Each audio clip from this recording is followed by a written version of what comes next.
எழுத்து நிகழ்ச்சிக்கு உங்களை அன்போடு வரவேற்கின்றோம் நேயர்களே. கோவை ஹோட்டல் உரிமையாளர் பேசிய விஷயம் அது வைரலாகி அதுக்கு பிறகு நடந்த சர்ச்சைகள் எல்லாம் இப்போ தேசிய அளவில் ஒரு ட்ரெண்டிங் ஆகக்கூடிய அளவிற்கான விஷயங்களாக மாறி இருக்கிறது. ஜிஎஸ்டியில் நிறைய காம்ப்ளிகேட்டடாக இருக்குங்க, ஸ்வீட்டுக்கு ஒரு ஜிஎஸ்டி, காரத்துக்கு ஒரு ஜிஎஸ்டி போடுறீங்க, பில் போட முடியல அப்படின்னு அவர் சொன்ன அந்த விஷயம் அப்படிங்கிறது அந்த ஜிஎஸ்டி சார்ந்த பிரச்சனையை தாண்டி அந்த பிரச்சனையை எப்படி கையாண்டாங்க, பிஜேபி என்ன செய்தது, என்ன செய்திருக்க வேண்டும் அப்படின்னு இது ஒரு அவர்களுடைய ஒரு அரகன்ஸை அவங்க வெளிப்படுத்துறாங்க. கேள்வி கேட்கக்கூடிய சாமானியர்களை அவர்கள் துச்சமாக நினைக்கிறாங்க, இன்சல்ட் பண்றாங்க அப்படின்னு எதிர்க்கட்சிகள் பேசக்கூடிய அளவிற்கான ஒரு விவாதமாக மாறி இருக்கிறது. ராகுல் காந்தி தொடங்கி தமிழ்நாட்டில் இருக்கக்கூடிய அத்தனை முக்கிய அரசியல் கட்சி தலைவர்களும் இன்று இதை பற்றி கருத்து சொல்லியிருக்கிறார்கள். இந்த ஜிஎஸ்டி விவகாரத்தில் அவர் கேட்டது தவறா, அவர் கேட்டதற்கு ஆளும் தரப்பிலிருந்து வந்த ரெஸ்பான்ஸ் தவறா, இப்படி நிறைய கேள்விகள் இதில் இருக்கிறது. ஒரு சாமானியர் இதை பற்றி கேட்க முடியாதா? ஒரு தொழிலதிபர் ஜிஎஸ்டி பற்றி விளக்கம் கேட்டால் உங்களுக்கு என்ன பிரச்சனை அப்படிங்கிற கேள்வியை எதிர்க்கட்சிகள் எழுப்புகிறார்கள். கேட்போம் இன்றைய நிகழ்ச்சியில் நம்மோடு இணையக்கூடிய விருந்தினர்கள். மதிமுகவின் சார்பில் திரு காரை செல்வராஜ் அவர்கள் நம்மோடு இணைகிறார். அதே போல அரசியல் விமர்சகர் திரு டிடிஎஸ் ரவிச்சந்திரன் அவர்களும், திராவிட முன்னேற்ற கழகத்தின் சார்பில் திரு சரவணன் அவர்களும் இணைகின்றார்கள். இன்னும் சற்று நேரத்தில் திரு எம் குமார் அவர்களும் நம்மோடு இணைய இருக்கின்றார். திரு ரவிச்சந்திரன் அவர்கிட்ட தொடங்கணும்னு நினைக்கிறேன். இன்னைக்கு ராகுல் காந்தி சொல்றாரு பாருங்க, ஒரு ஜிஎஸ்டிக்கு டவுட் கேட்டா நீங்க ஒரு அவமரியாதையை தான் பரிசாக கொடுப்பீர்களா?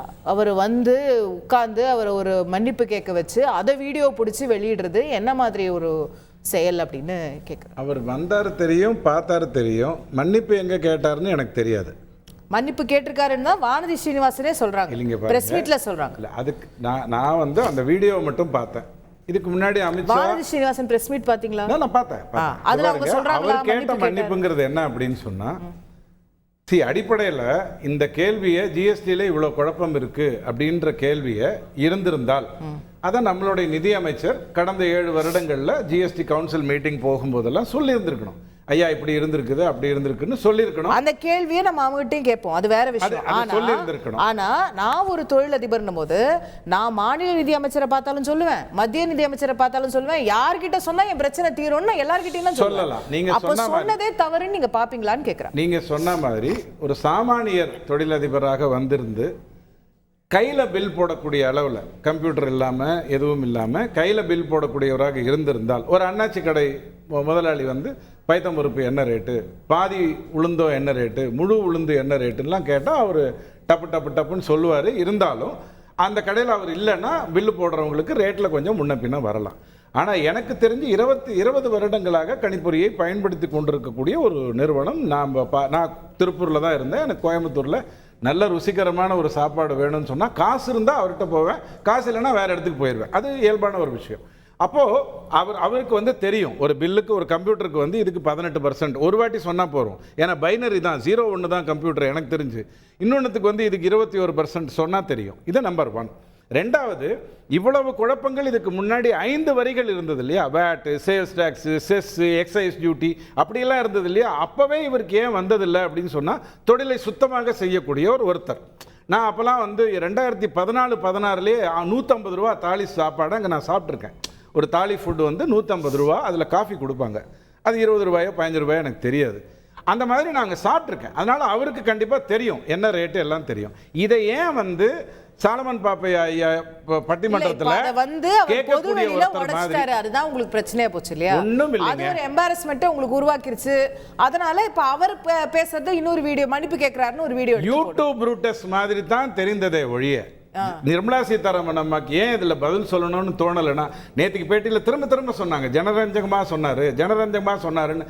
அதை எப்படி பார்க்க, ஏன் யூடியூப் ரூட்டஸ், அதாவது குத்துறதுக்கு இல்லை, அந்த மாதிரி எடுத்துக்கல. உங்களுக்கு எல்லாம் தெரியுமே, ஏன் இப்படி சொல்றீங்க? நீங்க முன்னோடி, உங்களுக்கு ஏகப்பட்டது தெரியும். உங்க காஃபி பவுடருக்கு நீங்க இப்போ அவர் கேக்குறாருன்னா அவர் ஹோட்டலுக்காக மட்டும் கேட்கல. இந்த சிக்கல் இந்த இண்டஸ்ட்ரி ஃபுல்லா இருக்கு அப்படின்றது நீங்க சொல்ற கையில கணக்கு போடுறவங்களுக்கும் இதே சிக்கல் தான். கண்டிப்பா இருக்கு. கையில கணக்கு போடுறவங்களுக்கு உறுதியா சிக்கல் இருக்கும். ஜிஎஸ்டி வேற விதமாக இருந்தா, நிர்மலா சீதாராமன் தான் ரொம்ப வருஷமா சொல்லிட்டு இருக்காங்க, 3 ஸ்லாபுக்குள்ள கொண்டு வந்துருவோம். இத்தனை ஸ்லாப் தேவை. அவர் ஏன் அதை சொன்னாருங்கிறதுக்குள்ளதான் நீங்க போய் நிக்கிறீங்க. அப்ப அவர் சொன்னது தவறுங்கிறத நீங்க நிறுவ பாக்குறீங்க. அவர் சொன்னது தவறுன்றது ஏன் எனக்கு வருதுன்னா, அவர் சொல்லிருக்க கூடாது அப்படிங்கிற அடிப்படையில இருந்து நான் பாக்குறேன். ஏன்னா அவருக்கு தொழில் நல்லா தெரியும், ரொம்ப வருடங்களா இருக்கு. சரி சார், அவர் சொன்ன தப்புன்னே வச்சுக்கோங்க. நீங்க நிதி அமைச்சர் அங்க மேடையில கிளாரிஃபை பண்ணிருக்கலாம். ஏன்பா உங்ககிட்ட தான் கம்ப்யூட்டர் இருக்கே, உனக்கு என்ன பிரச்சனை அங்கே கேட்டுக்கலாம். கணிப்பொறி இல்ல நீங்க தனியா கூப்பிட்டு வேற இடத்துல இதை பாருங்க, இந்த உங்களுக்கு பிரச்சனை இருக்கா, நாங்க இதை தீர்த்து வைக்கிறோம், இல்ல இதுக்கு இவ்வளவுதான் பண்ண முடியும், ஏதோ ஒரு கிளாரிபிகேஷன் நீங்க கொடுத்துருக்கலாம்.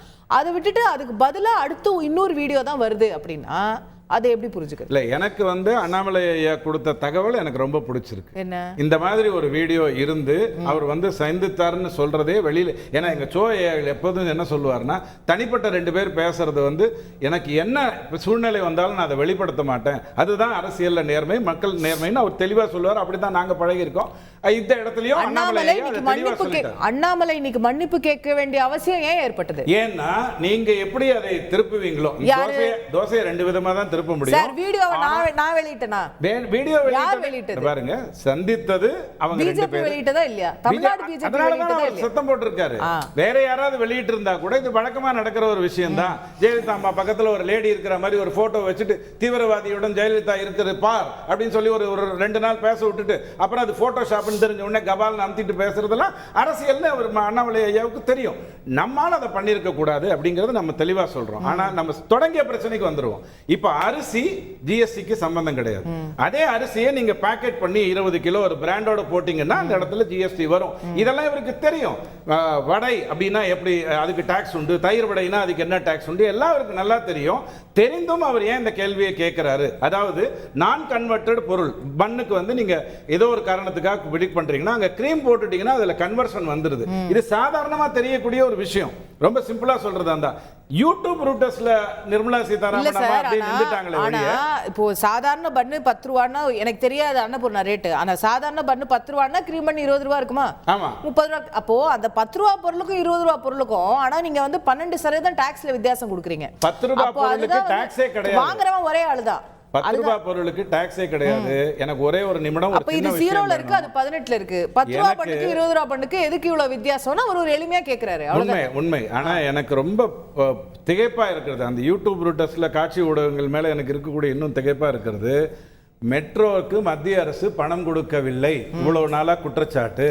நேற்றுக்கு நிர்மலா சீதாராமன் அம்மா அழகா சொன்னாங்க, ஐயா 63,000 மக்களுக்கு சொல்லணும், 63,000 கோடி இந்த ப்ராஜெக்ட், 7,000 கோடிங்கிறது மத்திய அரசினுடைய நிர்வாக பங்கு. எப்போ ஒரு நிர்வாக பங்கு செயல்பட தொடங்கினா தான் வரும். 33,000 கோடி கடன் வாங்கி கொடுக்கணும். 21,000 கோடி கடன் வந்துருச்சு. 21,000 கோடி மாநில அரசு கொடுக்கணும். ஏன்னா இது ஸ்டேட் ஃபண்ட்னு முடிவு பண்ணிட்டீங்க, நாங்களே பாத்துக்கிறோம். மாநில அரசு கடன் வாங்குது மத்திய அரசு உதவியோட. அது எப்பவுமே அப்படிதான் பண்ணணும். 21,000 கோடி வாங்கியாச்சு. அதுல 5,700 கோடி தான் செலவாயிருக்கு. மிச்சம் எங்கன்னு கேக்குறாங்க. அதோட இல்ல, 5,500 கோடி மட்டுமே செலவு செய்துவிட்டு எங்களுக்கு இன்னும் மத்திய அரசுல இருந்து பணம் வரல, மத்திய அரசுல இருந்து பணம் வரலன்னு கிட்டத்தட்ட 7 மாசமா பொய் சொல்லிட்டு இருந்தீங்களேங்கிற கேள்விக்கு தபால்னு திருப்புற மாதிரி, ஐயோ ஒரு தமிழனை அவமதித்து விட்டீர்களா, ஒரு தொழிலதிபரை மடை மாற்றாங்க. எனக்கு என்னன்னா, அடுத்த 240 நாடுகளுக்கு இது வரைக்கும் ராகுல் காந்தி போயிருக்காரு இந்த 10 வருஷத்துல.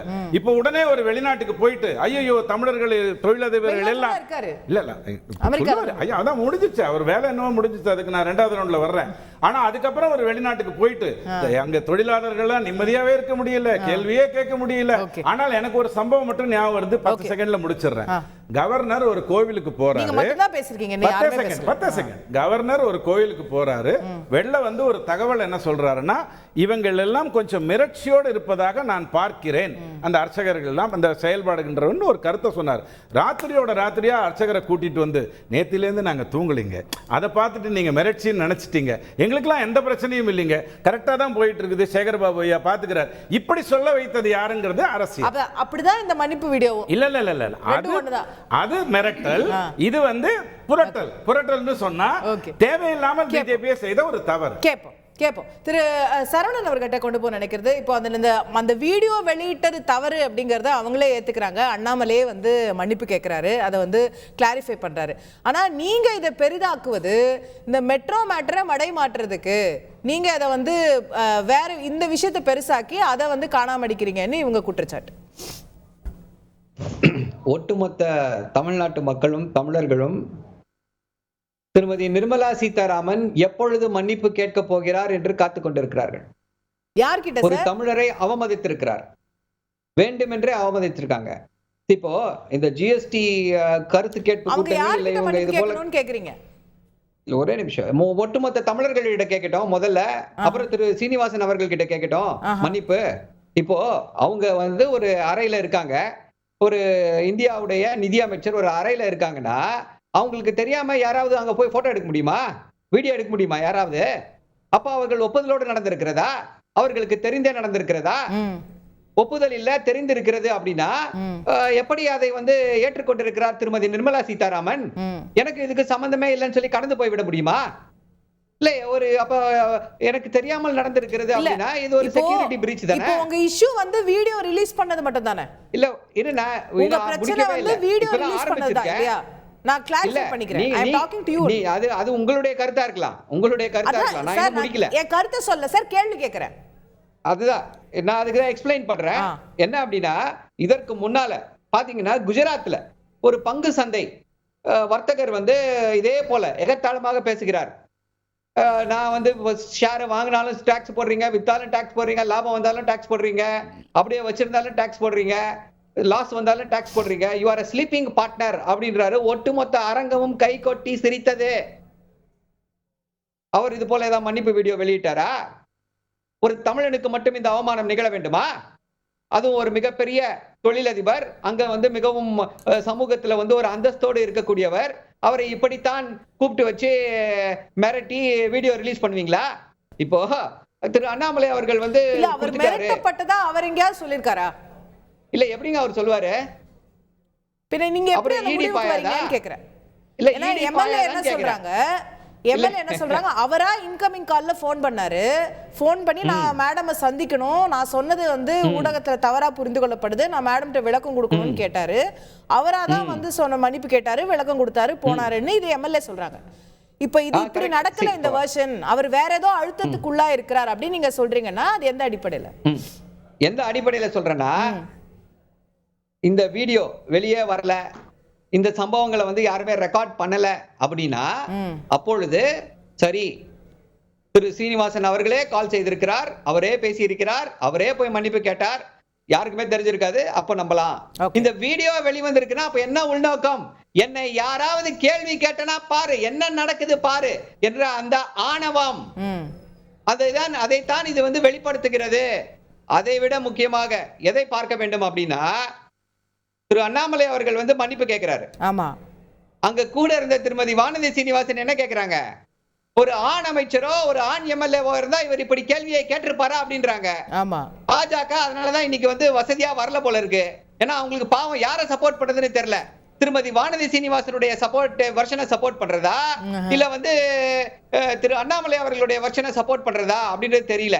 இதுல இன்னொரு அரசியலும் இருக்கிறது. அது என்ன அப்படின்னா, ப்ராபபிலி திரு அண்ணாமலை அவர்களுக்கும் வானதி சீனிவாசன் அவர்களுக்கும் ஏற்பட்டிருக்கக்கூடிய அந்த போட்டி புகைச்சலின் காரணமாக திருமதி வானதி சீனிவாசன் கொடுத்த பேட்டி அரை மணி நேரத்துல வந்து அதற்கு நேர் எதிராக நான் திரு சீனிவாசன் அவர்களிடம் பேசினேன், அவரிடம் மன்னிப்பு கேட்டா. அப்ப எந்த வெர்ஷன்ங்க உண்மையான வெர்ஷன்? பாஜகவுடைய வெர்ஷன் எது? அதுக்கு தான் சொல்றோம், திருமதி நிர்மலா சீதாராமன் மன்னிப்பு கேட்க வேண்டும். இது முதல் முறை அல்ல. பாஜகவினர் தொடர்ந்து தமிழர்களை இழிவுபடுத்தி கொண்டே வருகிறார்கள். இன்னொரு ஒன்றிய அமைச்சர் சோபா கரஞ்சலே என்ன பண்ணாங்க? தமிழர்கள் எல்லாரும் தீவிரவாதிகள் என்பது போல சித்தரித்தார். நீதிமன்றம் என்ன சொல்லிச்சு? பகிரங்க மன்னிப்பு கேட்க வேண்டும் என்று சொன்னது. இது முதல் முறை அல்ல. அதே போலதான் பிச்சை காசு, 1000 ரூபாய் பிச்சை காசுன்னு யார் பேசினா? இதே நிதியமைச்சர் தான் பேசினாங்க. இவர்களுடைய நோக்கம் என்னவாக இருக்கிறது? இந்தியாவிலேயே தமிழ்நாட்டிற்கும் தமிழருடைய நலனிற்கும் எதிராக ஒரு கட்சி இருக்கிறது, ஒரு அரசியல் கட்சி இருக்கிறது, தொடர்ந்து செயல்பட்டு கொண்டே வருகிறது அப்படின்னா அது பாஜக தான். அதே போல இல்ல, இது முடிச்சிடலாம், இன்னும் நிறைய இருக்கு. என்ன மெட்ரோ பேசக்கூடாது? என்ன மெட்ரோ? அதுதான் முதல்ல அவர் கேட்ட கேள்வி. மெட்ரோல இருந்து மடை மாற்றம் நீங்க இதை பெருசாக்குறீங்கன்ற குற்றச்சாட்டு என்ன? எனக்கு புரியல. என்ன மெட்ரோல என்ன மடை மாற்றம் செய்கிறார்கள்? மெட்ரோ ஃபேஸ் 2க்கு மத்திய அரசு காசு தரவே இல்ல நம்ம கேட்டுட்டே இருக்கோமா? ஆமா, அதுக்கு நிதி அமைச்சர் ஒரு விளக்கம் கொடுத்திருக்காங்க, அது பாத்தீங்களா? இல்ல, பார்க்கல. என்ன சொல்லிருக்காங்க? மொத்தமா இது வந்து state sector project, it is not a central sector project. முடிவெடுத்து அது வந்து இதுல வந்து 30,000 கோடி ரூபாய் கிட்ட வந்து மொத்தம் செலவாகுது. நான் ரஃப் எஸ்டிமேட்ஸ் மட்டும் சொல்றேன், எக்ஸாக்ட் நம்பர்ஸ் நீங்க அவங்களோட இதை பார்த்துக்கலாம். 21,000 கோடி ரூபாய் கிட்ட ஜிகா போன்ற நிறுவனங்கள் கிட்ட இருந்து நம்ம கடனா வாங்கியிருக்கோம், மாநில அரசு மத்திய அரசோட ஹெல்ப்போட. அதுல 5,000 கோடி தான் இது வரைக்கும் செலவாயிருக்கு. மிச்ச காசெல்லாம் உங்ககிட்ட தான் இருக்கு. இப்போ எங்க காசு? அதுல மத்திய அரசோட பங்கு 10% தான். அது வர வேண்டியது லேட்டர் ஸ்டேஜ்ல. இப்போ எங்க நாங்க கொடுக்கலன்னு 2022 இல்ல ஒரே நிமிஷம். இதெல்லாம் இப்போ இந்த வியாக்கியானங்கள் இந்த விளக்கங்கள்லாம் இப்போ வக்கணையா பேசுறாங்க. தேர்தலுக்கு முன்னால போட்ட பட்ஜெட்ல எவ்வளவு ஒதுக்கீடு செய்தார்கள்? அப்ப அது யாரை ஏமாற்றக்கூடிய வேலை? பட்ஜெட்ல ஒதுக்கீடு செய்தார்களா இல்லையா? இல்ல, அதுக்கு தேவையில்லைன்றாங்களே. நீங்க தான் ஜிகால வாங்குறீங்களே 21,000 crore. ஒரு நிமிஷம் இருங்களா மேடம், நான் பேசிடுறேன். தேர்தலுக்கு முன்னால 2024 தேர்தலுக்கு முன்னால போட்ட இடைக்கால பட்ஜெட்ல இதற்கு எவ்வளவு ஒதுக்கீடு செய்திருக்கிறார்கள்? 2,500. அப்போ தெரியலையா உங்களுக்கு? அப்போ அந்த இந்த விளக்கத்தை இப்படி பேசக்கூடிய இதெல்லாம் அப்ப சொல்லணும்ல. இல்லங்க, நாங்கள் வந்து எதுவுமே பட்ஜெட்ல போட மாட்டோம், இது வந்து ஜிகால இருக்கு, இங்க வருது, பட்ஜெட்ல போட்டதுனால தானே கேக்குறோம். Okay okay. உத்தரப்பிரதேசத்துக்கு வந்து ஒரே நிமிஷம் இருங்க. உத்தரப்பிரதேசத்திற்கு 7 மெட்ரோ ரயில் திட்டங்களா, 7 நகரங்கள்ல மெட்ரோ ரயில் திட்டங்களா. தமிழ்நாட்டுல சிறப்பாக செயல்படுத்தி ஏற்கனவே ஒத்துக்கொண்ட மெட்ரோ ரயில் திட்டத்திற்கு நாங்கள் வந்து பணம் கொடுக்க மாட்டோம், துரும்பை கூட கிள்ளி போட மாட்டோம் அப்படின்றாங்களே, இது என்ன நியாயம்னு தான் சொல்லி கேக்குறோம். இன்னொரு முக்கியமான விஷயம் என்ன அப்படின்னா, நான் கரெக்டா புரிஞ்சுக்கிறதா இருந்தா பட்ஜெட்ல அலோகேட் ஆயிருக்கு, ஆனா தமிழ்நாட்டுக்கு ஃபண்ட் வரலன்றீங்க. Absolutely absolutely. அதே போல ஒரே நிமிஷம் இன்னொரு சின்ன கருதி சொல்லிடுறேன். பன்னுக்கு 5%, பன்னுக்கு 0%, 5% ஜிஎஸ்டியோ போடுறாங்களா. வைரத்துக்கு எவ்வளவு தெரியுமா ஜிஎஸ்டி போடுறாங்க? 3%. அன்கட் டைமண்ட்ஸ்னா எவ்வளவு தெரியுமா? 1.5%. ஓகே. எதற்கு? வைரம் என்ன எல்லாம் இந்தியாவில் இருக்கக்கூடிய ஏழைகள் எல்லாம் வாங்கி அணிந்து கொள்ளக்கூடிய பொருளா அது? அப்ப யாருக்கான அரசாக பாஜக செயல்பட்டு வருகிறது?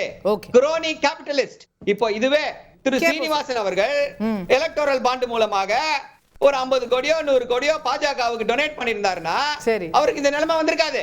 சரி, ஓகே. அவர் ஒரு எத்திக்கலா பிசினஸ் பண்ணிக்கிட்டு சரியான முறையில செயல்பட்டு கொண்டிருப்பதால இப்படி ஒரு சம்பவம் நடந்திருக்கிறது. என்னைக்காவது யாராவது இவர்கள் வந்து அதானியையோ அம்பானியையோ இல்ல ஒரு வேதாந்தா அகர்வாலையோ இப்படி மிரட்டக்கூடிய தைரியம் இருக்கிறதா இவர்களுக்கு? கேப்போம் சார். திரு குமார் முக்கியமான ஒரு கேள்வியை திரு சரவணன் எழுப்பியிருக்காரு. முதல்ல இதுல பிஜேபி வருஷனே என்னன்ற ஒரு பெரிய கேள்வி வருது இல்ல. வானதி சொல்றது பிஜேபி வருஷனா, அண்ணாமலை மன்னிப்பு கேட்கறது பிஜேபி வருஷனா, இல்ல நிர்மலா சீதாராமன் அவர்கள் சார் எதை எடுத்துக்கணும் அப்படின்றதே கேள்வி இருக்குல்ல. அதாவது கண்ணால் கண்டதும் போய் காதால் கேட்பதும் போய் தீர விசாரிப்பதே மெய்யின்னு ஒரு கோட் இருக்கு. சரி, அது எல்லாருக்கும் தெரியும். இந்த விஷயத்தை பொறுத்தவரையில் நிர்மலா சீதாராமனுக்கு, அதாவது ஜிஎஸ்டி என்னைக்கு இம்ப்ளிமெண்ட் ஆச்சோ அன்னையிலிருந்து ஜிஎஸ்டியில் வரக்கூடிய இம்ப்ளிமெண்டேஷனில் இருக்கக்கூடிய இஷ்யூஸ்களை பேசி சரி பண்ணுறதுக்குன்னு அப்போவே அது ஃப்ரேம் பண்ணப்பட்டிருக்கு. அந்த அடிப்படையில் நடக்கிற கூட்டங்கள் தான் இதெல்லாம். அந்த அடிப்படையில் கேள்வி கேட்கும்போது அவர் கேட்ட கேள்வி எல்லாம் திரு சீனிவாசன் வந்து அவர் அன்னபூர்ணா ஹோட்டலுடைய உரிமையாளர், அவர் பெரிய பாரம்பரிய மிக்க குடும்பத்தோடு சேர்ந்தவர், மிக செல்வாக்கு மிக்கவர். கோவையில் இருக்கிற மக்கள் அனைவரும் அந்த அவர் ஹோட்டலில் சாப்பிட்ருக்காமல் இருக்க முடியாது. அப்படி அந்த அடிப்படையில் அவ்வளோ ஒரு முக்கியமான ஒரு நபர். அவர் கேட்ட கேள்வியெல்லாம் கூட நகைச்சுவையாகவும் சரியானதாகவும் கூட நான் அதை பாராட்டியிருக்கிறேன். அப்படித்தான் கேட்டார். ஆனால் அதையும் அந்த அம்மையார் நிதியமைச்சர் அவர்கள் அதை அட்மிட் பண்ணி கொண்டார்கள். அட்மிட் பண்ணிட்டு அதை நாங்கள் பரிசீலிக்கிறேன்னு அவங்க முடிச்சுட்டாங்க. அதோட நிர்மலா சீதாராமன் ரோல் ஓவர். அதற்கு அப்புறம் அவர் ஒன்றை சேர்த்தார். அது என்னது? வானதி சீனிவாசன். அது நீங்க நல்லா அந்த கான்வகேஷன் நீங்க பாத்தீங்கன்னா அதுல வானதி சீனிவாசனுக்கு ரோலே கிடையாது. வானதி சீனிவாசனை சேர்த்து இவங்க டெய்லி வருவாங்க, காஃபி சாப்பிடுவாங்க, ஸ்வீட் சாப்பிடுவாங்க, இதுக்கு என்ன வரி அதுக்கு என்ன வரி, பிஸ்கட் சாப்பிடுவாங்க, இதெல்லாம் சாப்பிடுவாங்க. இப்படி இந்த பிரச்சனைக்கே காரணம் வானதி சீனிவாசன் தான் சொல்லிட்டார். இது அவசியம் அப்படிங்கிறது ஒரு கேள்வி. இல்ல விளையாட்டால நீங்க எப்படி எடுக்க முடியும்? ஒரு சபையில அவர் வரிய பத்தி சொன்னது மேடம் அப்படின்றாரு. அதுக்காக கம்ப்யூட்டர் கணக்கா தெரியாது. அது விளையாட்டா சொல்றதுதானே. நீங்க இப்ப இல்ல இப்ப இதை நீங்க காமெடியா எடுக்க வேண்டாம், இது சீரியஸ் மேட்டர். சரி, நிர்மலா சீதாராமன் கிட்ட சொன்னதெல்லாம் லீகல் அவர் கேட்டது லீகலா இருந்தது, அதுக்கு சரிதான், அது ரொம்ப சரியான கேள்விதான். ஒண்ணு ஒரு பன்னுக்கு இவ்வளவு, அதுக்கு உள்ள வைக்கிற ஜாமுக்கு 18% அவர் கேட்டார். வர்ற கஸ்டமர் எல்லாம் எங்களுக்கு அதை தனியா கொடுங்க இதை தனியா கொடுங்க நகைச்சுவையா இருந்தது. அதனால அவங்களும் சிரிச்சுக்கிட்டே அதை அட்மிட் பண்ணாங்க. அவங்கள இதுல சேர்க்கறதே தப்பு என்று கேட்டா. அதற்கு பிறகு வானதி சீனிவாசனை பத்தி இவங்க பேசுனதுதான் தேவையா தேவையில்லையா, அந்த அம்மா நாங்க போனதே இல்லைன்னு சொல்லியிருக்காங்க. அப்ப இப்படி எல்லாம் இருக்கும் பொழுது அவர் அது முடிச்சுட்டு வெளியே போன உடனே யாராவது 2 பேர் சொல்லியிருப்பாங்க, என்னங்க நீங்க சொல்லிட்டீங்களே அந்த அம்மா என்னைக்கு வந்தாங்க காபி சாப்பிட்டாங்க நீங்க வந்து சாப்பிட்றாங்க டெய்லி வர்றாங்கன்னு சொல்லிவிட்டீங்களே அப்படின்னு கேட்டதுனால அவர் ஏன்னா அவரை போல பெரிய ஆளுங்கெல்லாம் ஹோட்டலில் வந்து எல்லா கல்லாவில் உட்காந்துக்கிறது இல்லை, யார் வாரா போறான்னு பார்க்கறது இல்லை. யாரோ ஒருத்தர் சொல்லியிருப்பாங்கன்னு நினைக்கிறேன், அதை வச்சு அவர் அங்கே இன்டர்பிரட் பண்ணிட்டாரு. கடைசியில் தப்புன்னு தெரிஞ்ச உடனே மனுஷன் உடஞ்சி போய் நேராக வந்து உட்காந்து அவரே 2 தடவை கால் பண்ணி கேட்கிறாரு. இதுதான் நடந்தது. இது நடந்தது சார். அவரா பேசுறாரு, நீங்க சொல்ற மாதிரி யாரோ சொல்லியிருப்பாங்க, அவர் வராரு மன்னிப்பு கேட்கிறாரு. அந்த வீடியோ ஏன் வெளியே வந்துச்சு? யார் வெளியிட்டது வீடியோ? அதான் சொல்றேன். அதுக்கு பிறகு எல்லா கட்சியிலையும், அது திமுகவா இருக்கட்டும், அண்ணா திமுகவா இருக்கட்டும், காங்கிரஸா இருக்கட்டும், பிஜேபியா இருக்கட்டும், எல்லா கட்சியிலுமே ஒரு தலைவர்கள், மத்திய அமைச்சர் லெவல்ல இருக்கிற நிதியமைச்சர் போன்ற முக்கியமான பொறுப்புல இருக்கிறவங்க, வானதி சீனிவாசன் வந்து தேசிய மகளிர் அணி தலைவி, இவங்க எல்லாம் அங்க இருக்கும்போது தொண்டர்கள் கண்டிப்பாக இவங்க 2 பேர் வந்து எல்லா கூட்டத்துக்கு போறது இல்ல, அவங்க பின்னால ஒரு 100-200 பேர் வந்திருப்பாங்க. அவங்க இருக்கிறாங்க. ஒரு தொண்டரால அதை ரிலீஸ் பண்ணிருக்க முடியுமா? ஒரு ஃபினான்ஸ் மினிஸ்டரோட மீட்டிங், உங்களுக்கு தெரியும் ஃபினான்ஸ் மினிஸ்டர் பல மீட்டிங்க பிரைவேட்டா நடத்துவாங்க, பல மீட்டிங்க பப்ளிக்கா நடத்துவாங்க. ஒரு யூனியன் ஃபினான்ஸ் மினிஸ்டரோட மீட்டிங் அவங்க பர்மிஷன் இல்லாம எப்படி வெளியிட முடியும்? அதாவது வானதி சீனிவாசன் அவர்களுக்கு வேண்டியவர்களும் இருந்திருக்கலாம், நிர்மலா சீதாராமனுக்கு ரொம்ப வேண்டியவங்களும் அங்க இருந்திருக்கலாம், சைடுல இருந்திருப்பாங்க. அதுல யாரோ ஒரு தொண்டர். அதுல நான் முதல்ல கேட்டேன், வானதி சொல்றதை எடுத்துக்கணுமா அண்ணாமலை சொல்றதை எடுத்துக்கணுமா? 2 பேர் சொல்றதை நீங்க எடுத்துக்கலாம். ஏன்னு கேட்டா அதுல வேற வேற இருக்கு. இல்ல முரண்பாடு எப்படி நான் எக்ஸ்பிளைன் பண்றேன். அலோமி இல்ல அவதான் சொல்றேன். அந்த வீடியோ வந்து அவருக்கு என்ன தெரியும், அவர் அங்க இருக்காரு, வீடியோ யாரோ தொண்டம் போட்டுட்டான், தொண்டம் போட்டதுனால அந்த கட்சிக்கு மானசீக தலைவரா இருக்கிறவர் அண்ணாமலை, அவர் அபிஷியலாவே ரிப்போர்ட்டர்ஸ்க்கு பிஜேபி மூலமா தான் வந்திருக்குது அப்படின்னு சொல்லி அவங்க பிரஸ் மீட்ல கேக்குறாங்க சார். ஆமா, நான் இல்லன்னு சொல்லலையே. சீதாராமன் கூட இல்ல சீதாராமன், நிர்மலா சீதாராமன் அவர்களா இருந்தாலும் சரி, வானதி சீனிவாசனா இருந்தாலும் சரி, 2 பேரும் கட்சியில முக்கியமான பொறுப்புல இருக்காங்க. அவங்க மத்திய நிதியமைச்சர், அவங்க வந்திருக்காங்கன்னா அங்க ஒரு 200-300 பேருக்கு மேல கூடி இருப்பாங்க. அதுல யாரோ 2 பேர் உள்ள பர்சனலா அவங்க கேபினுக்கு பக்கத்துல யாராவது 2 பேர் மறைஞ்சிட்டு இருப்பாங்க, நமக்கு கேமரால தெரியல. அதுல யாரோ ஒருத்தர் இப்போ இந்த செல்போன் வசதி இருக்கிறதுனால எடுத்திருப்பாங்க. அதை போட்டு அது போனதுனால அது வந்து தவறான செயல்னு அண்ணாமலை உணர்ந்து காங்கிரஸோ எதிர்கட்சிகளோட குற்றச்சாட்டு என்னன்னா, இந்த வீடியோவை வெளியிடுவதன் மூலம் நீங்க ஒரு செய்தியை சொல்றீங்க, இத பாருங்க எங்களை கேள்வி கேட்டா இப்படிதான் மன்னிப்பு கேட்க வேண்டி வரும் அப்படின்னு நீங்க எல்லா தொழிலதிபர்களுக்கும் ஒரு மெசேஜ் கொடுக்குறீங்க, எங்களை இப்படி கேட்காதீங்கன்னு ஒரு மெசேஜ் கொடுக்குறீங்க. எல்லாரும் அவங்க முதுக பார்த்தா அவங்களுடைய கட்சியில என்னெல்லாம் நடந்திருக்குங்கிறத ஒரு நிமிஷம் யோசிச்சாங்கன்னா இதெல்லாம் சொல்ல மாட்டாங்க. எல்லா கட்சியிலும் தொண்டர்கள் இதை செய்யறதுதான். இது எல்லா இடத்துலையும் நடந்திருக்கிறது. ஆகையினால ஜெயலலிதா வீட்டில் ஒரு மினிஸ்டர் போய் மனைவியோட போய் கே சார் நினைக்கிறேன், கே சார் காலில் விழுந்து வாங்கினதுக்கு அடுத்த நிமிஷமே வீடியோவில் நியூஸில் வரலையா? இப்படி நிறைய விஷயங்கள் இருக்கிறது. அதனால தொண்டர்களை கட்டுப்படுத்த முடியாது, தொண்டர்களை நீ வராதையான்னு சொல்ல முடியாது. அரசியல் கட்சியோட நிலைமை தான், நீ வராதன்னு சொல்ல முடியாது. ரொம்ப க்ளோஸா இருப்பாங்க, வராத நீ இங்க வராத யாரும் வரக்கூடாதுன்னு சொல்ல முடியாது. வெளியே மற்றவங்க இருப்பாங்க, உள்ள ஒரு சிலர் 10 பேர் 20 பேர் உள்ள இருப்பாங்க. அதுல யாரோ ஒன்று தொண்டர்கள் செய்த தவறு அப்படிதானே? தொண்டர்கள் பண்றதுதான் தொண்டர் இருங்க. அதனால தொண்டர்கள் இப்படி பண்ணிட்டதுனால அதை வந்து அதுக்காக அந்த மாநிலத்தினுடைய தலைவரா பொறுப்புல இருந்த திரு அண்ணாமலை அவர்கள் அதுக்காக மன்னிப்பு கேட்டிருக்காரே தவிர இதுல வேற எந்த உள்நோக்கம் கிடையாது. அதே ஸ்ரீனிவாசன் அவர்கள் பேசும்போது அது தவறுன்னு அவங்க சொல்லலையே. ஆமாங்க, தொண்டர்கள்லாம் அப்படிதான் செய்வாங்க, அதுக்கு என்ன பண்றதுன்னு கடந்து போறாங்க. ஆனா அண்ணாமலை மன்னிப்பு கேட்கிறாரு. அப்ப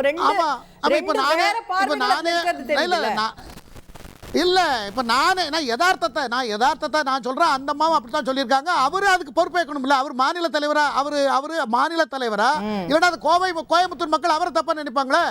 இல்லைன்னா இவர் சொல்லிதான் செஞ்சாங்கன்னு வந்திருக்கணுமே. அவர் போடலன்னா அவர் சொல்லிதான் எல்லாம் நடந்ததுன்னு இப்ப பேசிட்டு இருப்போம். எல்லாரும் நம்புற மாதிரி பேசிடுவோம் எல்லாரும். ஆகையினால உருட்டல் பரட்டல் எல்லா விஷயத்திலும் டூப்ளிகேட், ஒரு விஷயத்தை டூப்ளிகேட் பண்ணி பேசுறதுல டிஎம்கேவுக்கு பிஹெச்டி பண்ணிருக்காங்க. ஓகே, அத போல இத பண்ணிருக்காங்க. இதனால இது எந்த விதமான இதுவும் மக்கள்கிட்ட இதெல்லாம் எடுபடாது. சம்பந்தப்பட்ட சீனிவாசன் அவர்கள், சம்பந்தப்பட்ட சீனிவாசன் எந்த இடத்துலயும் என்னை த்ரெட்டன் பண்ணாங்கன்னு அவங்க சொல்லவே இல்லை. அவர் சொன்னதெல்லாம் சரிதாங்கிறது அந்த அம்மையார் நிதியமைச்சர் ஒத்துட்டு இருக்காங்க. ஓகே, திரு செல்வராஜ் அவர்கிட்ட கொண்டு போறேன். இதுல அவங்க திருப்பி சொல்றது, திரு குமார் அவர்களும் சொல்றது, வானதி அவர்களும் பிரஸ் மீட்ல சொன்னது, நீங்க ஜிஎஸ்டி பத்தி எவ்வளவு வேணா கேளுங்க, என்ன கேள்வி வேணா கேளுங்க, நிதி அமைச்சர் பதில் சொல்ல தயாரா இருக்காங்கன்னு தான் வானதி அவர்களும் சொல்றாங்க. ஆனா நீங்க எம்எல்ஏ வந்தாங்க, இன்னும் சாப்பிட்டு சண்டை போட்டாங்க அப்படிலாம் சொல்லும்போது அது வந்து ஒரு சரியான ஒரு விஷயமா? அதுதான் நாங்க வந்து கொஞ்சம் நெருடலான விஷயமா இருக்குன்றது அவங்க வெளிப்படுத்துறாங்க. அது ஏற்றுக்கொள்ளத்தக்கதா? இல்லை, நீங்கள் அது வந்து ஏற்கனவே விவாதத்திற்கு உட்பட்டு நிறைய விவாதிக்கப்பட்ட செய்தி தான். ஆனால் இந்த விவாத அரங்கத்தில் வைத்திருக்கிற கேள்விகளுக்கு முதல்ல பதில் சொல்லிட்டு தான் நான் அதுக்கு போனோம். இங்கே ஒரு செய்தி பதியப்பட்டது, அவர் ஏற்கனவே பணக்காரர், ரொம்ப காலமாக ஹோட்டலில் வச்சுருக்காரு, நான் 2014 150 ரூபாய்க்கு சாப்பாடு சாப்பிட்ருக்கேன், அவருக்கு இதெல்லாம் தெரியாதா, இந்த கேள்வியை ஏன் அவர் கேட்க வேண்டும் என்கிற ஒரு கேள்வி வைத்ததே வந்து இப்போ சமீபத்தில் இது சம்பந்தமாக வந்து இந்திய அளவில் எல்லா தலைவர்களும் கண்டனம் தெரிவிச்சிட்டு இருக்காங்க. ராகுல் காந்தி தொடங்கி கார்கே வரைக்கும். அதில் மிக விரிவாக மிகச்சிறப்பாக காங்கிரஸினுடைய செய்தி தொடர்பாளர் சுப்ரியா ஸ்ரீநேத் அவங்க ஒரு அற்புதமான பேட்டி கொடுத்துருக்காங்க. அவங்க சொல்லியிருக்கிற விஷயம், I quote, BJP is drunk and intoxicated in power. போதையின் மயக்கத்தில், அதிகார மயக்கத்தில், ஆணவத்தில் அப்படி இருக்கிறாங்க. அதிகாரம் கண்ணை மறைக்கிறது, வேற வார்த்தைகளை பயன்படுத்த வேண்டாம். இந்த செய்தி தான் இப்பொழுது முதலில் எடுத்து வைத்த வாதத்திற்கான என்னுடைய பதில். அது பிஜேபி மட்டுமில்லை, பிரதமர் இல்லை, எல்லா அமைச்சர்களும் பிஜேபி சார்ந்தவங்களும் பிஜேபி சம்பந்தமாக பேசக்கூடியவர்கள் கூட அந்த மனநிலையில் தான் வருகிறார்கள் என்கிற செய்தி. கேள்வி கேட்டது அது அவருக்கான கேள்வி மட்டும் இல்லை. அவர் ஹோட்டல் உரிமையாளர்கள் சங்கத்தில் ஒரு நிர்வாகியா இருக்காரு. ஒட்டுமொத்த தமிழ்நாடு ஹோட்டல் உரிமையாளர்கள் அங்கே சாப்பிட்டுட்டு பில்லு கட்டிக்கிட்டு வர்றவங்க சார்பாகவும் பேசி இருக்கிறாரே தவிர தனிப்பட்ட 1960களிலே தாமோதர சுவாமி நாயுடு அப்பா பேர், ஆனால் இப்போ அந்த நாயுடுங்கிற வார்த்தையை அவர் பயன்படுத்தலை. அது பெரியாருடைய பகுத்தறிவு, தமிழ்நாட்டினுடைய மிகப்பெரிய சமூக மாற்றம். தாமோதர சுவாமி நாயுடு அவர்களால் உருவாக்கப்பட்ட அந்த அந்த ஹோட்டல் இன்றைக்கு 13 கிளைகள். அவருக்கு ஒரு பொறுப்பு இல்லை, அவருக்கு வந்து ஒரு பொறுப்பு இருக்கும். நான் இதை எதுக்கு சொல்றேன்னு கேட்டிங்கன்னா, நீண்ட நெடிய பாரம்பரியத்தில் வந்தவங்க, மிகப்பெரிய தொழில் நிறுவனங்களை வைத்து நடத்தி கொண்டு இருக்கிறவங்க, கன்ஸ்ட்ரக்ஷன் ஃபீல்டு வரைக்கும் அவருடைய விரிவாக்கம் இருந்திருக்கு. அப்படி ஒரு எளிமையாக ஒரு நிதியமைச்சரை அணுகக்கூடிய அளவிற்கான அறிவாற்றல் இல்லை என்கிற செய்தியை நம்ம பதிவு பண்ணிடுறோம். ஏன், எதற்கு, எப்படி என்று கேள்வி கேட்டாலே அது கேட்பதற்கு நீ யார் என்று கேட்கிற ஒரு மனப்பக்குவத்தில் இருந்து இன்றைக்கும் ஒரு பிரிவினர் மாறவில்லை என்பது தான் இதை காட்டுகிறது என்பது ஒன்று. இரண்டாவது, கேள்வி கேட்டார், அந்த கேள்விக்கு என்ன ரெஸ்பான்ஸுங்கிறது தான் ஒரு தலைவனுடைய தலைமை பண்பு வெளிப்படுகிற சூழ்நிலை. அது வானதியாக இருந்தாலும் அண்ணாமலை பதில் சொல்லியிருக்க கூடாது. 3 மாதங்கள் அவர் இல்லை. ஒருங்கிணைப்பு குழு தலைவர் எச் ராஜா அவர் கூட 4 பேர் 22,000 புத்தகங்களை படித்துட்டே மறந்துட்டு பேசினவர். 3 மாசம் படிக்க போனவர் இங்க படிக்கிற வேலையை தானே பார்க்கணும். அது அடுத்த கதை. நான் சும்மா ஜோக்கா சொல்றேன்னு வச்சுங்களேன். எச் ராஜா தான் இதுக்கு பதில் சொல்லியிருக்கணும். ஒருவேளை நிதியமைச்சர் வானதி அவர்கள்லாம் பேசுறதுக்கு பிறகு இந்த சிக்கல் எதுக்கு நம்ம மாட்டிக்கணும், அண்ணாமலை மாட்டிக்கிட்டோம் அப்படின்னு அவர் விட்டுட்டு ஒதுங்கி இருப்பார்னு நான் நினைக்கிறேன். ஒரு தலைமை பண்பு வெளியிட்டு இருக்கும். இதில் 2 செய்திகள், ஒன்று பேசப்படுகிறது, இன்னொன்று பேசப்படவில்லை. அதை நான் குறிப்பிட்டு நான் சொல்லிடுறேன். ஒன்று வந்து இந்த இப்போ எம்எஸ்எம்இ செக்டார் தான், அது ஹோட்டல் சங்கம். எம்எஸ்எம்இ செக்டார் ஆண்டுக்கு 13,000 எம்எஸ்எம்இகள் வந்து தன்னுடைய தயாரிப்பு நிலையிலிருந்து விலகி நிற்கிறார்கள். இதான் புள்ளி விவரம், ஒன்றிய அரசாங்கத்தினுடைய புள்ளி விவரம். அப்படி பாதிக்கப்படுகிற டிமானிட்டைசேஷனில் ஜிஎஸ்டியால் பாதிக்கப்பட்டிருக்கிற ஒரு ஒட்டுமொத்த தொழில் கூட்டமைப்பினுடைய ஒரு நிர்வாகியாக தான் அதை பேசினார். அவருக்கு பேசுவதற்கு எல்லா உரிமையும் இருக்கிறது. அதை விளையாட்டாக அழகாக எடுத்தும் சொன்னார். அப்போ என்னை பொறுத்த வரையில் வானதி அவர்கள் எம்எல்ஏ வந்து சாப்பிட்ருக்காங்க, அவங்களும் கோபப்பட்டிருக்காங்கன்னு சொல்லியிருக்கிற வார்த்தையை அவர் தவிர்த்திருக்கலாம்.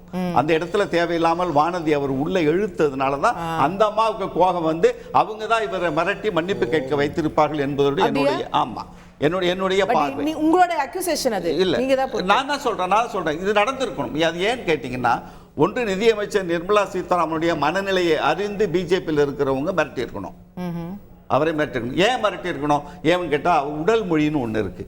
ஒரு மன்னிப்பு கேட்பதற்கு நான் உங்ககிட்ட வர்றேன் அப்படின்னு சொன்னால், நீங்கள் எவ்வளோ பெரிய ஆளாக இருந்தாலும் என்னுடைய நிலையிலிருந்து நான் மன்னிப்பு கேட்கிற பொழுது என்னுடைய உடல்நிலை காட்டி கொடுக்கும். நான் எவ்வளவு பயந்து போயிருக்கேன், எவ்வளவு நான் நெருக்கடிக்கு உள்ளாக்கப்பட்டிருக்கிறேன். இன்றைக்கு கோயம்புத்தூர் முழுவதும் அந்த ஹோட்டலுக்கு எதிரான பிஜேபி ஐடி விங் சார்பாக அந்த உணவகத்துக்கு எதிரான பதிவுகள் எவ்வளோ போயிட்டு இருக்குன்னா, என்ன கூடிய விரைவிலே அந்த நிறுவனங்களையே இழுத்து மூடக்கூடிய அளவிற்கான பதிவுகள் இன்னைக்கு போயிட்டு இருக்கு. இன்றைக்கு நான் கோயம்புத்தூர்ல இருக்கவங்கள்ட்ட நான் பேசிட்டு தான் அந்த செய்தியை பேசுறேன். அப்போ ஒரு தலைவராக இருக்கிறவங்க இதை எப்படி அணுகி இருக்கணும், அதில் தான் நம்ம வேறுபட்டு நிற்கிறோம். நம்ம அப்படிதான் ஒரு ஆரோக்கியமா பார்க்கணும். லீடர் எப்படி இருக்கணும்? who is educate us, who eliminates the truth, who gives the clear progressive in future for the country. தான் நினைப்பதை மக்கள் நினைப்பதாக, மக்கள் என்ன நினைப்பார்களோ என்ன உணர்வார்களோ அதை நினைப்பவன் தான் தலைவன். அதே தொண்டனுக்கும் பொருந்தும். அப்படி இருக்கிற சூழ்நிலையில் தான் ஒரு தலைவன் தன்னை அடையாளப்படுத்திக் கொள்ளும் தவிர இந்த நிலைகளில் எந்த நிலைகளிலும் பிஜேபியினுடைய எந்த தலைவரும் இல்லை. அதே நிலைமை தான் நிதியமைச்சர் அவர்களுக்கும். ஏற்கனவே வழக்கறிஞர் சரவணன் பழைய செய்திகளை நிறையா சொன்னார். இது ஒன்று மட்டும் இல்லை, நிறையா வந்திருக்கு. அவருடைய உடல் மொழியே அவருடைய நிதியமைச்சருங்கிறதுனால வார்த்தைகளை ரொம்ப கவனமாக உபயோகப்படுத்த வேண்டியிருக்கு. நம்ம ரொம்ப சிறுமைப்படுத்த முடியாது. அவருடைய உடல் மொழி, அந்த பேசுகிற மொழி, பயன்படுத்துகிற சொற்கள் கூட ஒரு அதிகாரத்தின் போதையிலிருந்து பேசுகிற உடல் மொழியாக நம்ம நிறைய பார்த்துருக்கோம். அந்த மாதிரியெல்லாம் வருகிற போது இது எம்எஸ்எம்இ செக்டார். இரண்டாவது ஒரு முக்கியமான செய்தி, ஒரு மாணவன் கேள்வி கேட்கிறான், வெளியில வந்ததற்கு பிறகு அது பேசப்படவில்லை. ஆமா, அது பேசப்பட்டிருக்கணும். அதையும் இதையும் தான் தொடர்பு படுத்தணும். அதையும் இந்த மெட்ரோவுக்கு கொடுத்த பணத்தையும் தொடர்பு படுத்துவது என்பது இந்த விவாதத்தை திசை திருப்புவது. எதை தொடர்பு படுத்தணும்? ஒரு மாணவன் கேட்கிறான் நிதியமைச்சரை பார்த்து, செமிகண்டக்டர் இண்டஸ்ட்ரி மொபைல்ல பயன்படுத்துது எல்லா இதுக்கு என்னங்க பண்ணிட்டு இருக்கீங்கன்னு கேட்கிறான். இதே தமிழகத்தில் தான் தமிழக ஆளுநர், நான் 4 மாணவரை கூப்பிட்டு கேட்டேன், ஆர்டிபிஷியல் இன்டெலிஜென்ஸ் என்னடா, ரோபோட்டிக்ஸ் என்னன்னு கேட்டேன், எனக்கு தெரியாதுன்னு சொன்னா. தமிழ்நாட்டினுடைய கல்வித்தரம் குறைந்து போயிடுச்சுன்னு சொன்னீங்களே. ஒரு நிதியமைச்சரை பார்த்து கேள்வி கேட்கிறான், ஒரு அறிவார்ந்த இளைஞன். அந்த இளைஞனை கூப்பிட்டு என்ன பண்ணிருக்கணும்? தோல்ல தட்டி கொடுத்திருக்கணும். தமிழகத்தினுடைய திராவிட இயக்கத்தினுடைய தலைவராக இருந்தால், ஏன் தமிழகத்தில் இருக்கிற எந்த இயக்கத்தினுடைய தலைவராக இருந்தாலும் தட்டி கொடுத்திருப்பார்கள். தம்பி செமிகண்டக்டரா, உண்மைதான்ப்பா, கிட்டத்தட்ட ஒரு மேனுஃபேக்சரிங் போடுறதுக்கு 10 to 20 பில்லியன் டாலர் செலவாகும். இப்போ இந்திய அரசாங்கம் 10 மில்லியன்ல இருந்து இப்போ 15 பில்லியன் US மானியமா கொடுக்கறதுக்கு பண்ணியிருக்கோம். இந்த பிரதமர் சிங்கப்பூர் போயிருக்காது. நீங்க அக்சஸ் டு த டெக்னாலஜி அளவுக்கு என்டையர் டோட்டல் ஈகோ சிஸ்டத்தை பேசக்கூடிய அளவிற்கு இன்றைக்கு இந்தியா இருக்குது. இன்றைக்கு தேதியில் இந்தியா சிப்புடைய பிசினஸ் 23 பில்லியன் US. 2028 இது 80 பில்லியன் US உயரும் என்றது அரசாங்கத்துடைய புள்ளிவிவரம். இது நான் நிர்மலா சீதாராமன் அவர்களுக்கு சொல்றேன், மக்கள் புரிந்து கொள்றதுக்கு சொல்றேன். ஒரு பக்கத்தை பேசுகிறோம், அடுத்த பக்கம் அங்கேதான் அவர் தவறளிக்கிறார். அதே எண்ணம் தான் அன்னபூர்ணா சீனிவாசனுக்கு அவருடைய பதிலாக இருந்திருக்க முடியும். மிரட்டப்பட்டார் என்பது உண்மை. அந்த மாணவரும் என்ன பதில் சொன்னாங்க? கேமராவை நிறுத்த சொன்னாங்க. நீங்க எல்லாத்தையும் படிச்சுட்டு டெல்லிக்கு அங்கே கேள்விகள், இது என்ன ஆணவம், இது என்ன பதில்? அப்படி இருக்கிறவர் எப்படி அன்னபூர்ணா சீனிவாசனுக்கு வரையா பதில் சொல்லி இருப்பாங்க? மறுநாள் பிஜேபி வீடியோ வெளியிடும். நான் அதுல எந்த தவறையும் பார்க்கல. பிஜேபி வீடியோ வெளியிட்டது பொறுத்தவரை, என்னை பொறுத்தவரைக்கும் சரி. அவங்க என்ன நினைக்கிறாங்க தெரியுமா? உங்களுக்கு அந்த ஆணவம் இருக்குல்ல, நீ என்னை கேள்வி கேட்ட பத்தியா, உன்னை மன்னிப்பு கேட்க பத்தியா, அவருடைய எண்ணத்தில் அங்கே தவறு இல்லை. ஆனால் அதனுடைய பாதிப்பு என்பது ஒட்டுமொத்த தமிழ் சமூகத்திற்கு மட்டுமில்லை. அந்த ஹோட்டல் தொழிலாளர்கள், தாமோதர சுவாமி நாயுடு உருவாக்கின அந்த நிறுவனம் நாளைக்கு என்ன ஆக போகுதோ, எப்ப இழுத்து மூட போறானோ, அவங்களுக்கு எதிராக என்னெல்லாமா பண்ண போறாங்களோ ஒரு பயம் அவருக்கு வந்திருப்பதனால அவர் மன்னிப்பு கேட்க போயிருப்பார். இன்னைக்கு தான் ஐடி ரைடு தான் சிபிஐயும் இடியும் போட்டு உச்ச நீதிமன்றம் கிழிச்சிருக்குல்ல. ஏண்டா பொம்மையா இருக்கீங்க நீ எல்லாம்? ஒரு சிபிஐ எல்லாம் ஒரு இயக்கமா? ஒரு பிடியில ஒரு பொம்மை மாதிரி உள்ள மாட்டிக்கிட்டு இருக்கே, வெட்கமா இல்ல உனக்கு? 6 மாசத்துல நான் ஜாமீன் வெளியில அனுப்ப போறேன், சிபிஐ கேஸை கொண்டு போடுறீங்க, உனக்கு வெட்கமில்லை என்று உச்சநீதிமன்றம் செவிட்டில் அறைந்ததற்கு பிறகு இவர்களுடைய எண்ணம் சுப்ரியா சிரிண்டேட் சொன்ன வார்த்தையை நான் திரும்ப சொல்லுகிறேன். I quote BJP is a drunk and intoxicated in power. Okay, Thiru Ravichandran அவர்கிட்ட கொண்டு போற நினைக்கிறது. அவர் அந்த மாணவரை குறிப்பிட்டார். அதே ஈவெண்ட்ல ஒரு மாணவர் பேசும்போது நீங்க என்ன மாதிரி பதில் சொன்னீங்க? அதுக்கப்புறம் அவரை கூப்பிட்டு விசாரிச்சுக்கீங்க, இந்த வேலையெல்லாம் பண்ணிருக்கிறீங்க. அப்ப நீங்க ஒரு தொழிலதிபரை வேற எப்படி ட்ரீட் பண்ணிருப்பீங்க? மாணவரை ஓப்பனா வந்து கேள்வி கேட்டிருக்கிறீங்க, அவரை வந்து மறைமுகமா மிரட்டிருப்பீங்கன்றது இவங்களோட குற்றச்சாட்டு. எனக்கு சின்ன வயசுல ஞாபகம் இருக்கு, ஒரு டாக்டர் பட்டம் கொடுத்தாங்கிறத எதிர்த்த மாணவன் உயிர் போனது எனக்கு ஞாபகம் இருக்கு. உயிரே போயிடுச்சு, செத்து போயிட்டாங்க. அது எனக்கு ஞாபகம் இருக்கு, அதை மறந்துடுவோம், பழைய கதை. பட் ஆட்டிடியூட் என்னன்றது தானே. அது அப்படி நடந்தா அந்த காலத்துல நடந்தா அதுவும் தவறு இதுவும் தவறு தானே நம்ம பேசியாகணும். இதை நியாயப்படுத்த முடியாது. நீங்க ஆட்டிடியூடுன்னு பேசுறதா இருந்ததுன்னா எனக்கு திமுகவை தெரியுங்கிறதுக்காக நான் உங்களுக்கு சொல்றேன், உயிரே போயிடும். அதுதான் நானும் கேட்கிறேன் சார். அப்ப திமுக செஞ்சா நாங்களும் ஜெயிவோம், அப்போ அவளை எல்லாரும் பொறுத்துக்கோங்க அப்படிங்கறதா இதுவா? அங்க உயிரே போயிடும். இங்க வந்து ஒரு சூழ்நிலை வந்திருக்கு அப்படின்றதோட நம்ம நிறுத்தி. எதுவா இருந்தாலும் தவறு இல்லையா சார்? முன்னாள் நீதிபதி ஊர்காமாமின்னு கூப்பிடுறாரு. இழிவுபடுத்த நிர்மலா சீதாராமனமா இழிவுபடுத்துறாங்களாமா? ஊர்காமாமின்னு கூப்பிட்டது ஒரு முன்னாள் நீதிபதி, நல்ல நீதிபதி. அவர் தான் கேஸ்ட்டை பற்றிலாம் பேசி தமிழ்நாட்டில் எப்படி சாதியை ஒழிக்கணும்னு பேசிக்கிட்டு அதுக்கு ரிப்போர்ட்டெல்லாம் பாவம் கொடுத்தவர் அவர் தான்.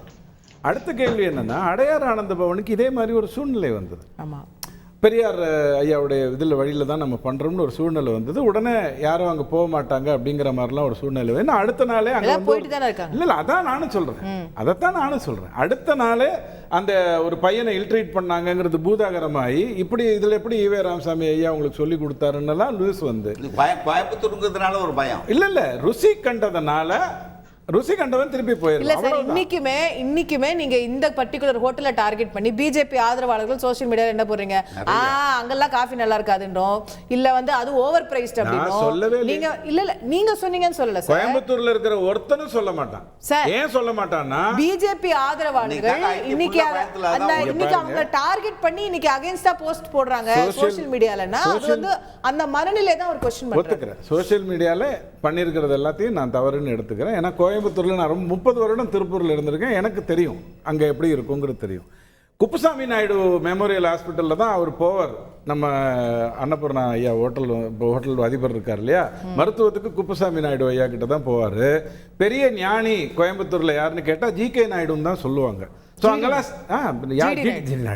யாருமே அங்கே சாதிகள்லாம் ஒழிச்சிட முடியாது. அப்போ ஈவே ராமசாமி இன்னொரு 100 பேர் வந்தால் கூட ஒன்றும் ஒழிச்சிட முடியாது. ஏன்னா சாதியை திமுக காப்பாற்றி வச்சுருக்கோம், நீங்கள் அதெல்லாம் ஒழிச்சு விட்டுற முடியாது. அடுத்த கேள்வி எனக்கு ரொம்ப பிடிச்சிருந்தது.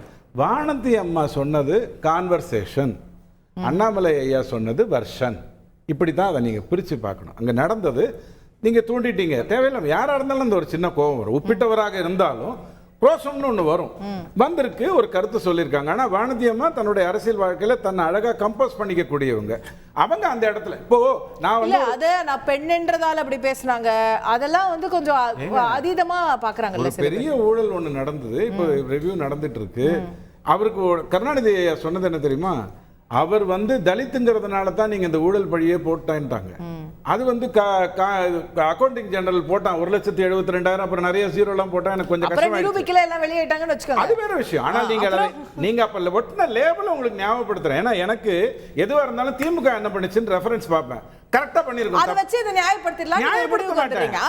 நியாயப்படுத்த மாட்டேங்க. அவ்வளவோ பார்த்தவன் இதை பார்க்க மாட்டேனா அப்படின்ட்டு விட்டுட்டு போயிருவேன். அதுதான் சார் நான் சொல்றேன். அப்ப நீங்க வந்து ஒன்னே ஈக்குவேட் பண்றீங்க. அப்ப திமுக பிஜேபி ஒண்ணும் சொல்ல கிடையவே கிடையாது. உயிரே போயிடும் திமுக என்று சொன்னால் உணர்வுகளில் பாதிக்கப்படும். இந்த மாதிரி இருக்கிறதுனால அரசியல்னா எனக்கு தெரியுங்கிற அடிப்படையில் சொல்றேன். ஸ்லீப்பிங் பார்ட்னர் மேட்டருக்கு உங்களுக்கு ஒரே ஒரு பதில் சொல்லிடுறேன். நிர்மலா சீதாராமன் அம்மா இன்னைக்கு பதில் சொல்லியிருந்தா என்னை விட இன்னும் பெட்டரா பதில் சொல்லுவாங்க. ஒரு கவர்மெண்ட்டுங்கிறது ஸ்லீப்பிங் பார்ட்னர். ஏன் தெரியுமா, உன் தூக்கத்தை அதுதான் கொடுக்குது, உன்னை நாட்டில இருந்து பாதுகாக்குது, உனக்கு துறைமுகத்தில் இருந்து பாதுகாப்பு கொடுக்குது, உனக்கு சாலையில் விபத்து ஏற்படாமல் பாதுகாப்பு கொடுக்குது. சரவணன் கேட்ட கேள்வி, அன்னைக்கு ஒருத்தர் ஸ்டாக் மார்க்கெட்ல அந்த மாதிரி நக்கலா கேள்வி கேட்டப்போ நீங்க சிரிச்சிட்டு கடந்து போனீங்க. எங்க ஸ்ரீனிவாசன் மட்டும் கூப்பிட்டு மன்னிப்பு கேட்கறாரு. இங்கேயும் அவங்க சிரிக்காம ஷாக்ல கடந்து போனாங்கிறது தான் நான் யூடியூப் ரூட்டர்ஸ்னு சொன்னேன். ஏன்னா தெரியும் அவங்க சிரிச்சிட்டு தான் சார் இருந்தாங்க. கோயம்புத்தூரை பொறுத்த வரைக்கும் தொழில் ரீதியாக என்னைக்குமே முன்னாடி இருக்கும். எந்த அரசை பத்தியும் அது கவலையப்படாது. அங்கிற அங்கிருந்து ஒருத்தர் வந்து அதுவும் 30 வருடமாக கணிப்பொறியை பயன்படுத்தக்கூடிய ஒருவர் இப்படி கேட்கிறாரு, இது ஏதாவது தூண்டுதல் இருக்குமோ, இவரையுமா தூண்டிட்டாங்க அப்படிங்கிற மாதிரி ஒரு ஷாக் தானே ஒழிய வேற எதுவுமே கிடையாது. இங்க ரொம்ப முக்கியம் என்ன அப்படின்னு சொன்னா, ஒரு போட்டோ வெளில வர்றதுங்கிறது ஒரு தொழிலதிபராகவே இருந்தாலுமே அவங்க வெளில வந்த உடனே என்ன தெரியுமா சொல்லுவாங்க, அந்த போட்டோ எனக்கு அனுப்பிச்சு வை. யாரா இருந்தாலும் சொல்லுவாங்க. நீங்க வேணா யோசிச்சு பாருங்க. நீங்க போய் நீங்களே மோடி ஐயாவை சந்திச்சிருக்கீங்க, உங்களுக்கு பிடிச்சிருக்கலாம், பிடிக்காம இருக்கலாம், வெள்ளம் எப்படி வேணாலும் இருக்கலாம். ஆனால் வெள்ள வந்த உடனே அந்த போட்டோ எனக்கு அனுப்பிச்சு, ஏன்னா அபிஷியலா ஒரு போட்டோகிராஃபர் இருப்பார். அது ஒரு ரெக்கார்ட். அந்த வீடியோவை இது அபிஷியல் போட்டோகிராஃபர் எடுத்த மாதிரி இல்லையே. நீங்க பாருங்க, அதத்தான் அபிஷியல் போட்டோ வெளியே இருந்தது. நிர்மலா சீதாராமன் அவர்களுடைய ஃபினான்ஸ் மினிஸ்ட்ரியோட இதுல இருந்து வெள்ள வராது. அதுதான் நான் சரவணன் ஐயாக்கு சொல்ற பதில். நிர்மலா சீதாராமனா இருக்கட்டும் அல்லது யாராக இருக்கட்டும், இந்த மாதிரியான டிஸ்கஷன் நடந்ததுன்னா அந்த போட்டோவை அவங்க வெளில விட மாட்டாங்க, போட்டோ எடுப்பாங்க. ஆனால் வெளில வந்தது யாருதுங்கிறது எனக்கு தெரியாது. ஐயோ கொல்றாங்களே மாதிரி திடீர்னு டப்பிங்ல சேர்ந்து இருந்ததுன்னா ஸ்ரீனிவாசனே வெளிய விட்டாரு. அதோ தெரியாதுங்க. என்ன சார் பாருங்க, மன்னிப்பு கேட்டது அண்ணாமலை. அவ்வளவுதான் முக்கியம். யார் கிட்ட இருந்து வந்ததுன்னு தெரியும் சார். வாட்ஸ்அப் குரூப்ல யார் ஃபார்வர்ட் பண்ணாங்க, யார் வெளியிட்டிருந்தாலும் அண்ணாமலை ஐயா சொன்னது வெளியிட்டது தவறு. யாராக இருந்தாலும் அதை பிஜேபி காரர் செய்திருந்த அதையும் சேர்த்து சொல்றாரு, மடைமாற்றி சொல்லல. தப்பாக இருந்தால் மன்னித்து விடுங்கள் அந்த கதையெல்லாம் சொல்லல. வெளியிட்டது அதை விட தவறு அப்படிங்கறதோட அவர் உங்களுக்கு முடிச்சுட்டு போயிட்டாரு. இதுல ரொம்ப முக்கியம் என்ன அப்படின்னு சொன்னா, எந்த ஒரு டிஸ்கஷனுமே நீங்க அரசியல் ரீதியாக பண்ணணும்னு முடிவு பண்ணிட்டீங்க அப்படின்னு சொன்னா, இப்போ வைகோ ஐயாவை எடுத்துக்கோங்க. வாரிசு அரசியலை வச்சு தான் அவர் வெளில வந்தார்.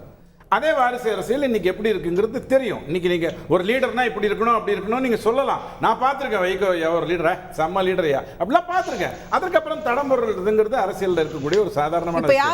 ஆனால் இந்த அன்னபூர்ணா ஓனர் வந்து தடம் போட வேண்டிய அவசியமே கிடையாது. காரணம் என்ன தெரியுமா, அவங்க தொழிலை சுத்தமாக செய்யக்கூடியவங்க. அதுல எனக்கு எந்த மாற்று கருத்து இல்லை. கொஞ்சம் ரேட் அதிகம், அது வேற விஷயம். அவரெல்லாம் வந்து இந்த இதெல்லாம் பேசக்கூடாது, பன்னு கிரீம் பர்சன்டேஜ் எல்லாம் பேசக்கூடாது. ஏன்னா அந்த அவர் பேசக்கூடாது. நீங்க யார் சார் சொல்றதுக்கு? அதுதான் சார் அவர் கேட்கிறாரு. சார் அவர் நினைக்கிறாரு, அவர் பேசுறாரு. பாருங்க, பணம் அவர் ஒரு ஹோட்டல் உரிமையாளர் சங்கத்தினோட பிரதிநிதியா பேசுறாரு. ஒரே ஒரு விஷயத்துல நான் முடிச்சிடுறேன். பணம் கட்டுறது நானு, அரசுக்கு போக போகுது. 10 வருடத்துக்கு முன்னாடி இதெல்லாம் போனதே இல்ல. பாதிக்கு மேல அமுத்திடுவாங்க. 100 பில் ஆச்சுன்னா 20 பில்லு தான் கணக்கு காட்டுவாங்க. சில பேர் 2 பில்லு தான் கணக்கு காட்டுவாங்க. ஜிஎஸ்டி வந்ததுக்கு அப்புறம் அப்படி தப்பிக்க முடியல. அதனால இன்னைக்கு வரிகள் நிறைய பணம் கலெக்ட் ஆகிறதா வருது. நாளைக்கு வரிகள் குறைந்து வரும். இன்னொன்று நீங்க புரிஞ்சுக்கோங்க, 2017க்கு முன்னாடி எந்த பொருளுக்கு 1% இருந்ததுன்னா அது இப்போ வந்து 1.25% ஆகல. வரி 1.25% ஆகல. வரிகள் முன்னாடி இருந்ததுக்கு இன்னைக்கு கூடவே இல்லை. வரி கூடல, சதவீதம் தான் கூடல. அதுதான் நான் சொல்றேன். ஆனா கலெக்ஷன் பவர் நிறைய ஆச்சு. சோ அன்னபூர்ணா ஐயா வந்து இதை பத்தி பேசிருக்க கூடாது. காரணம் என்னன்னா, அவர் ரெண்டையும் பார்த்தவர். 100 பில்லுக்கு 20 பில்லையும் பார்த்தவர், இன்னைக்கு தப்பிக்க முடியாதுங்கிறதையும் பார்த்தவர். அதனால அவர் பேசக்கூடாது. முடிஞ்ச அளவுக்கு இந்த விஷயத்தை எப்படி வந்து தனக்கான ஒரு அமைப்பு கட்டமைப்பை அப்படி ஃபேப்ரிகேட் பண்ணி தளத்தை மாற்றி வைகோ ஐயான்னு சொன்னோன்னே எனக்கு கோபம் வந்து உடனே நான் வைகோக்குள்ள உள்ள நுழைஞ்சு மெட்ரோ இல்லை அதெல்லாம் உங்களுக்கு வராதுங்க. 4 சுவத்துக்குள்ள இருந்துக்கிட்டு அரசியல் பேசுறவங்களுக்கும் மக்கள் மத்தியில் 40 வருஷமா ரோட்டை நின்று அரசியல் பண்றவங்களுக்கு வித்தியாசம் இருக்கு. அதனால பார்வை அப்படியெல்லாம் மதிப்பிடாதீங்க, அமைதியா இருங்க.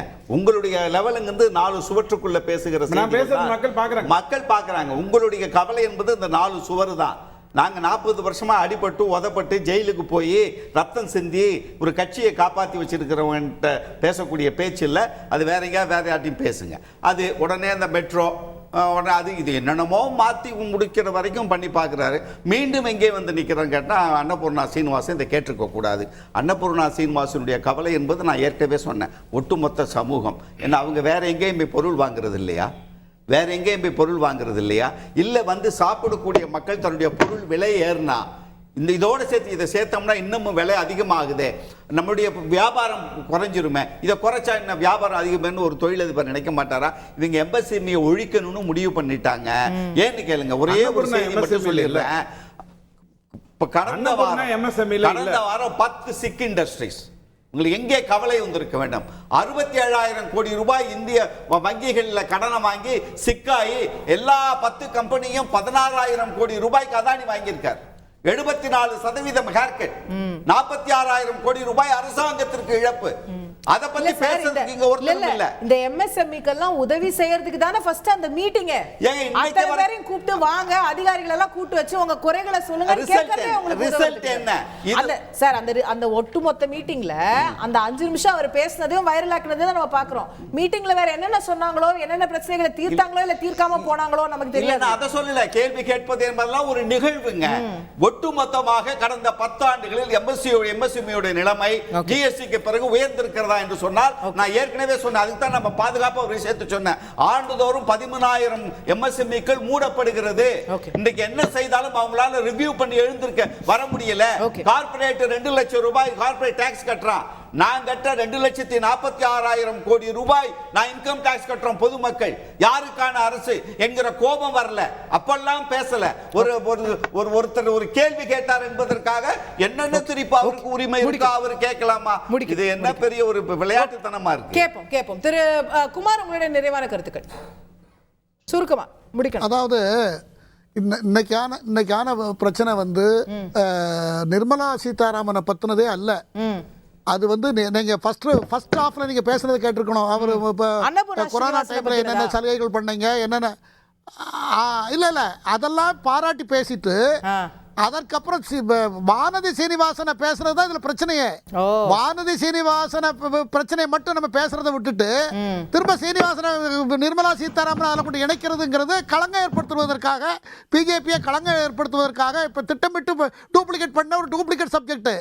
அதனால இது வந்து என்னைக்குமே ஒரு டிவியில பேசும்போது லட்சக்கணக்கான மக்கள் முன்னால பேசுறோம், நாம பேசுறது உண்மையா இருக்கணும் அப்படிங்கிற உணர்வு இருக்கிற வரைக்கும் தான் இது சரியா இருக்கும். அப்படி இல்லை எப்படி வேணாலும் பேசலாம், நீங்க யாரு வேணாலும் என்ன கேள்வி கேளுங்க, நான் இப்படி தான் சொல்வேன்னு சொல்றதுங்கிறது எனக்கெல்லாம் நினைச்சு பார்க்கவே முடியல. இது மாதிரி அது மாதிரிலாம் இப்போ நடந்துட்டு இருக்கு. இன்னைக்கு நடந்த விஷயம் 100% நிர்மலா வானதி சீனிவாசனை பத்தி அவர் தவறா பேசிட்டாரு. அந்த அம்மா அந்த ஹோட்டலுக்கு நான் காஃபி குடிக்க நான் என்னைக்கு வந்தேன்னு கேட்டாங்க. கேட்டதுக்கு இவரு சொல்ல முடியல, இவர் ஆதாரம் இல்லாம சொல்லிவிட்டாரு. அது உறுத்தல். அவர் ஒரு மானஸ்தன். ஒரு மானஸ்தனுக்கு அது தோணும். இப்ப எனக்கெல்லாம் நான் தப்பா ஒன்று சொல்லிட்டேன்னா உடனே நான் மன்னிப்பு கேட்கணும்னு தோணும், எந்த இடமா இருந்தாலும். அந்த மாதிரி ஒரு கேட்ட விஷயத்தை இவங்க கண்ணு மூக்கு வச்சு பேசிக்கிட்டு இருக்காங்க. இதை பெருசுபடுத்த மாட்டாங்க, மக்கள் பெருசுபடுத்த மாட்டாங்க என்பது என்னுடைய கருத்து. திரு சரவணன், ஃபைனல் வேர்ட்ஸ். இப்போ ஜிஎஸ்டி விவகாரத்துல வந்து யாரும் பாஜகவை இழிவுபடுத்தவே வேண்டாம். நிதின் கட்கரி என்ன பண்றாரு, கடிதம் எழுதுகிறார். 18% நீங்க வந்து ஜிஎஸ்டி வச்சிருக்கீங்க, எதுக்கு? லைஃப் இன்சூரன்ஸுக்கும் மெடிக்கல் இன்சூரன்ஸுக்கும் பிரீமியம்ஸ்க்கு. தயவு செஞ்சு அதை குறைங்கன்னு சொல்லி ஐ திங்க் சார் குறைச்சிருக்கலாம்ல.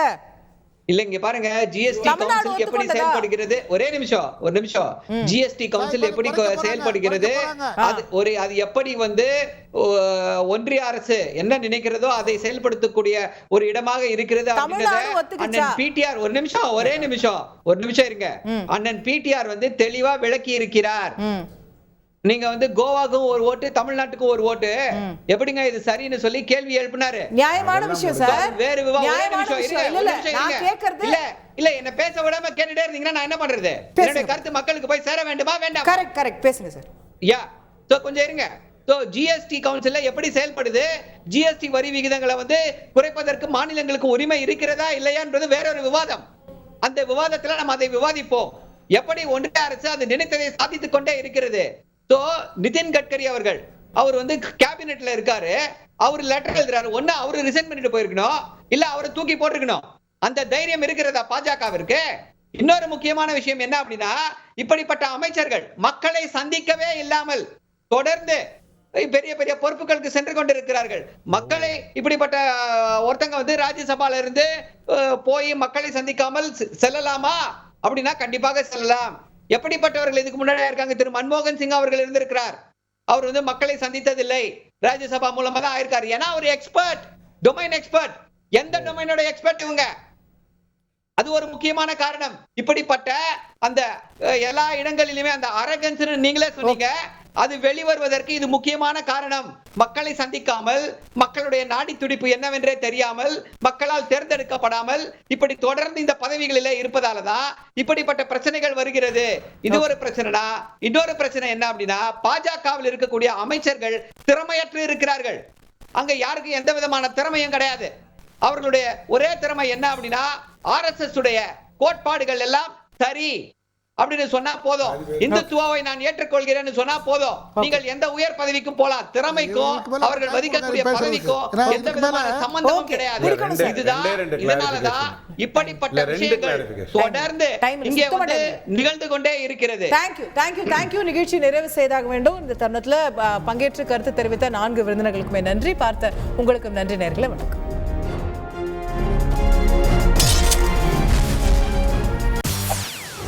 செய்திகளை உடனுக்குடன் தெரிந்து கொள்ள உடனே சப்ஸ்கிரைப் பண்ணுங்க.